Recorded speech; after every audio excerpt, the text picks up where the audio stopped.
Graça e paz, amados, maravilha do Eterno, abençoados, abençoadas do Todo-Poderoso Deus. Você é trunfo do Senhor. Você é joia preciosíssima. Não é à toa que eu digo sempre aqui, corra a linda do Senhor. Mais um café com Deus, com o pastor Maurício Loureiro. O café de hoje, meu amado, está lá em 2 Coríntios, capítulo número 7, versículo de número 10, ok? O apóstolo Paulo escrevendo aos Coríntios, na sua segunda carta, traz para nós aqui ensinos relevantes sobre o arrependimento, ok? Você que acompanha os nossos vídeos assistindo, você que dá aquele gostei para nós, aquela curtida, aquele joinha, você que compartilha também, muito nos ajuda, você não quer imaginar. Você que se inscreveu no nosso canal sabe que eu tenho um compromisso de orar por você. E também você que não se inscreveu, eu te peço encarecidamente, me ajuda aí, gente. Nós estamos rumo aí a 1.000 inscritos, ainda estamos aí na linha de 800 e tal, preciso de atravessar para 900 e pouco. Você vai me ajudar bastante se você clicar ali no link, que são as letrinhas azuis, vai te direcionar para o YouTube, mas você clica em inscrever-se, que é automático, e também não precisa preencher nada. Café com Deus é uma porção da palavra de Deus explicada. Oração por você e sua família. Amém? Vamos lá ao que está escrito na palavra. 2 Coríntios, segunda carta de Paulo aos Coríntios, no capítulo 7, no versículo 10, está escrito assim: porque a tristeza, segundo Deus, produz arrependimento para a salvação, que a ninguém traz pesar, mas a tristeza do mundo produz morte. Como é que a tristeza pode trazer alegria, né? Pode trazer mudança. Aí é que está. É isso que o apóstolo Paulo está chamando a atenção aqui.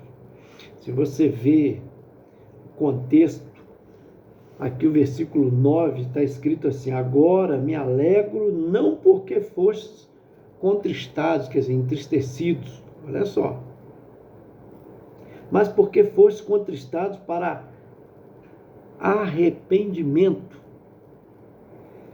Continua, pois fostes contristados segundo Deus, né?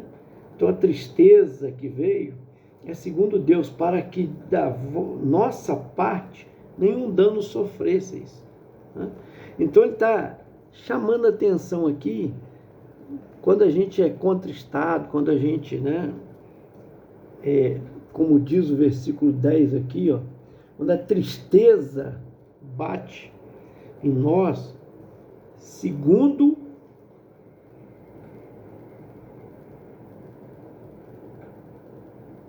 Deus, né? Então olha só, porque a gente pode pegar, e para você ter um entendimento melhor, deixa eu pegar dois casos aqui. Um seria do rei Saul.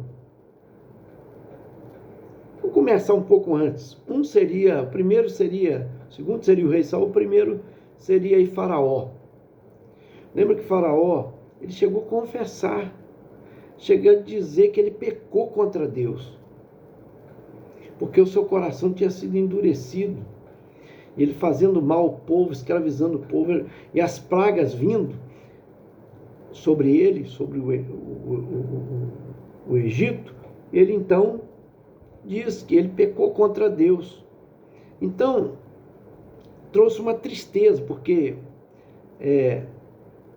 quando a pessoa peca, as consequências vêm, né, do pecado. Isso vai trazer uma tristeza realmente. E quem é que fica alegre colhendo o fruto do mal que produziu? Verdade ou não? A pessoa vai se sentir tristeza, a alegria se vai, né? Mas essa tristeza, ela pode produzir duas coisas, igual produziu em Faraó, por exemplo. Produziu uma tristeza porque viu que a nação estava sendo afetada pelo pecado que ele estava cometendo. Mas não houve arrependimento, houve remorso, ficar remoendo aquele mal que ele está colhendo pela prática, né, por aquilo que ele praticou, por aquilo que ele plantou, né? Escravizando o povo, torturando o povo, e até crianças, tudo sofriam, porque toda uma nação hebreia, os hebreus estavam sofrendo ali nas mãos de Faraó. Mas não houve arrependimento, por quê? Porque ele continuou fazendo mal. Continuou, praga vinha, ele agora está arrependido, não é arrependido, ele está agora triste, melhor palavra, né? Está remoendo com remorso daquele mal que ele praticou, então ele toma uma decisão de liberar o povo, só que logo depois ele endurece o coração novamente e é preciso vir uma nova praga, porque ele dá continuidade ao mal, ou seja, não há mudança de comportamento. Outra que eu disse aqui, que é o segundo que eu poderia comparar aqui, é o próprio rei Saul. O primeiro rei de Israel foi escolhido por Deus aos olhos humanos, claro, porque o povo estava rejeitando o governo do juiz chamado Samuel, que era bom, era um profeta, era um sacerdote. Estavam ali rejeitando, por quê? Porque olhavam para os povos vizinhos que tinham reis, eles que também queriam ter, invejando os outros. E às vezes não sabe o preço que o outro está pagando por aparecer daquela maneira. O próprio Deus, usando o sacerdote, profeta Samuel, juiz, disse: olha, vocês vão pagar tributos caros, vai ser pesados impostos para manter uma família real. Diferente de mim, eu sou apenas um sacerdote, e já existe o dízimo que é dado para o templo, para me sustentar, não preciso de vocês fazerem salário, e nem tampouco luxo, ou construir um palácio. Eles disseram: não tem problema, nós queremos assim mesmo. É triste a inveja, né? Mas acontece que o próprio Saul, que foi escolhido agora aos olhos humanos, como que gostariam de ter um rei, um camarada alto, boa pinta, né, com aparência de rei, foi justamente ele que foi escolhido e ungido a rei pelo próprio profeta Samuel, a revelação de Deus, né? Então, só que o Senhor disse, mesmo que o povo tenha me rejeitado, e Samuel também ficou triste, e o Senhor, consolando Samuel, disse: antes de te rejeitar, rejeitaram a mim, porque eu que te escolhi, te coloquei como sacerdote, como profeta e como juiz para comandar essa nação, para trazer libertação a essa nação. E eles não aceitaram o meu governo, rejeitando a ti. Quer dizer, rejeitando a ti, está rejeitando a mim. Bom, Deus consola Samuel, né? Mas disse que abençoaria o povo mesmo, agora escolhendo um rei, desde que esse rei obedecesse a palavra, andasse nos caminhos do Senhor. Mas o que o rei fez? Justamente por um período depois de reinado, começou a desobedecer às ordens de Deus. E a maior delas foi quando o Senhor rejeitou, que ele vai sacrificar. Madrugada se emenda dá sono, gente. Ele vai rejeitar a ordem que tinha sido dada e que ele não poderia, né? Ele tinha que aguardar para Samuel chegar e fazer o sacrifício. Como Samuel atrasou, ele impaciente, o povo impaciente cobrando dele, mas ele tinha voz, ele é o rei, poderia dizer: não, nós vamos esperar Samuel, Mas ele querendo estar bem com o povo, tem muita gente assim que quer estar bem com os outros, com o povo, com a sociedade, mas está mal com Deus, porque está desobedecendo a Deus. Importa, como diz Pedro, né, e os demais apóstolos, importa obedecer a Deus do que aos homens. Porque Deus não está preocupado com sacrifícios. Ele chama até sacrifício de tolo por causa da desobediência. Amém? Então, o Senhor requer obediência e não sacrifício. Ele falou isso com o próprio Saul. Mas o rei Saul aqui quer se justificar, querendo fazer aquilo que não lhe competia fazer, sacrificar holocausto ao Senhor. E Deus, claro, rejeitou aquilo. Quando Samuel chegou, disse para ele: o que é isso que você está fazendo? Ele disse: você não tem essa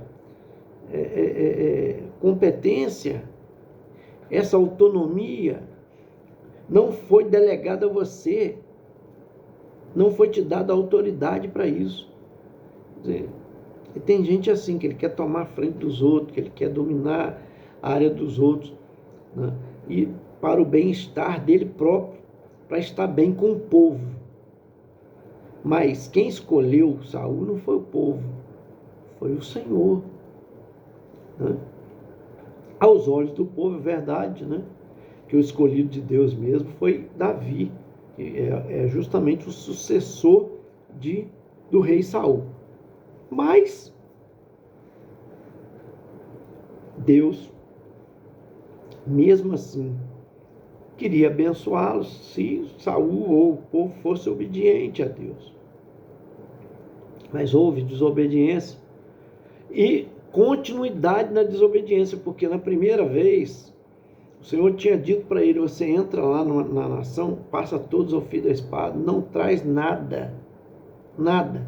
Tinha lugar que Deus falava: traz o gado para sacrifício, traz o ouro, né, para o meu templo. Mas nessa foi dada a ordem a não poupar ninguém. Ele poupou o rei, olha só, e ainda trouxe, perdão, glória a Deus, ainda trouxe gados com, né, a justificativa de dizer que era para sacrifício do Senhor. Ora, nada, ele poupou porque ele achou um rebanho bonito, um gado bonito, e ele poupou a vida do rei também, seu inimigo. Gente, desobedecendo a Deus completamente.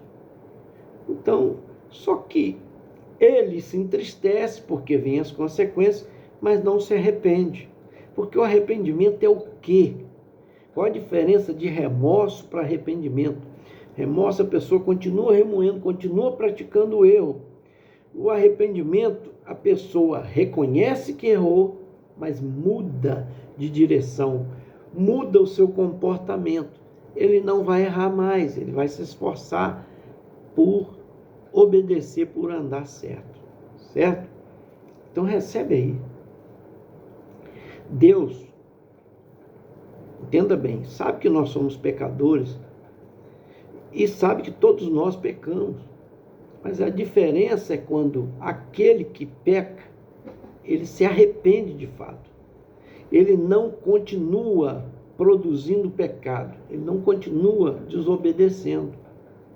Mesmo triste por causa das consequências que virão, todo pecado tem as suas consequências, ele então toma a decisão de continuar na prática do pecado. Esse é o que remói e não se arrepende. E ao passo de quem se arrepende, ele muda o seu comportamento, certo? Ele muda a sua direção, ele converte-se para Deus. Ele estava indo no caminho da desobediência, ele agora converte e vem no caminho da obediência. Amém? Recebe aí. O Senhor Jesus é o exemplo de quem se humilhou, esvaziou-se da sua glória e aprendeu obediência, e obediência até a morte, e morte de cruz. Ele é um mau exemplo para nós, ele é a forma perfeita, Por isso que nós temos que nos parecer com Ele. Somos chamados de cristãos, que significa pequenos cristos, né? Então, porque Cristo é o nosso modelo da perfeição. Amém?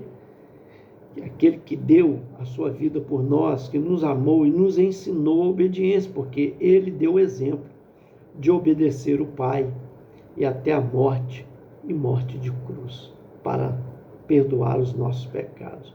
Então, o que devemos fazer é imitá-lo, como o apóstolo Paulo disse: sede meus imitadores, como eu sou de Cristo. Amém?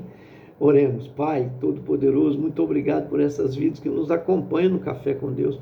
Peço a tua misericórdia, a tua graça, que o Senhor visite a cada um no poder do nome de Jesus, dando força, ânimo, renovo, aumentando a fé, Deus, o amor ao Senhor, que haja arrependimento de pecados, Deus amado, para que haja mudança em nome de Jesus.